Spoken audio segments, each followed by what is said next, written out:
Să luăm aminte. Pace tuturor și Duhului Tău, pus ai pe capetele lor cu un de pietre scumpe, iar s-au cerut de la Tine și le-ai dat lor. Înțelepciune!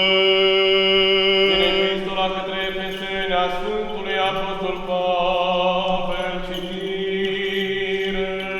Să luăm aminte. Fraților, mulțumiți pururea pentru toate în numele Domnului nostru Iisus Hristos, lui Dumnezeu și Tatăl, supuneți-vă unul altuia într-o frică a lui Hristos. Femeile să se supună bărbaților lor ca Domnului, pentru că bărbatul este ca femei, precum și Hristos este ca bisericii, trupul său al cărui mântuitor și este.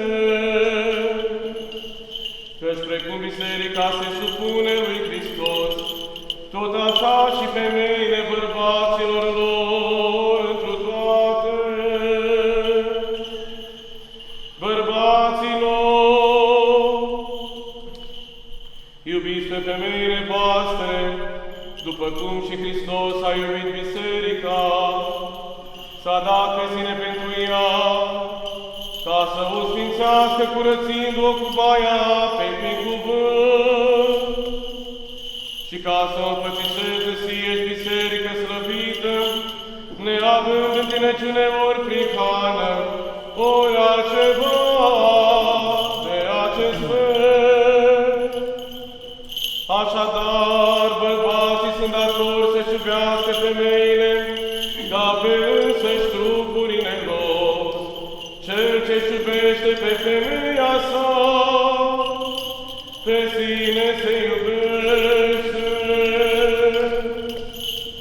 Că nimeni niciodată nu și-a urât trupul său, ci fiecare îl hrănește și îl încălzește, precum și Hristos biserica. Pentru că suntem mădularele trupului din carnea Lui și din oasele Lui. Pentru aceea va lăsa omul pe tatăl său și pe mama sa, se va lipi de femeia sa și vor fi amândoi un trup. Taina aceasta mare este, iar eu zic, în Hristos și în biserică. În vremea aceea s-a făcut nuntă în Canigana Galilei, iar mama lui Iisus era acolo. Și au fost chemați la nuntă și Iisus cu ucenicii săi, și sfârșindu-se vinul, a zis mama lui Iisus către dânsul: nu mai au vin.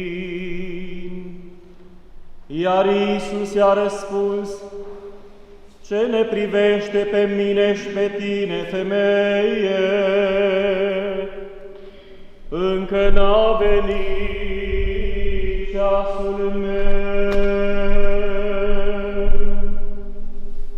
Mama s-a zis celor care slujeau: faceți orice vă va spune.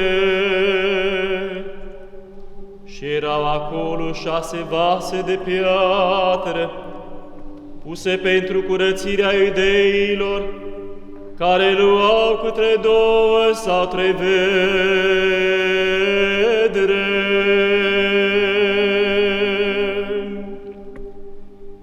Iisus le-a poruncit: umpleți vasele cu apă, și le-a umplut până sus. Apoi le-a zis, scoateți acum și duceți nunului, iar ei i-au dus. Și când nunul a gustat apa care se făcuse vin și nu știa de unde este, ci numai slujitorii care scoseseră apa știau, a chemat nunul pe mire și i-a zis: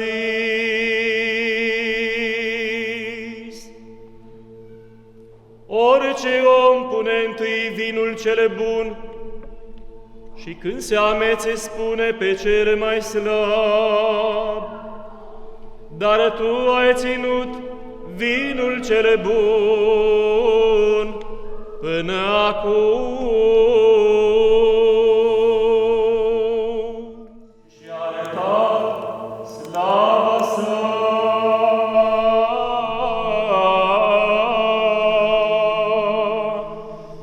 Și au crezut între ucenicii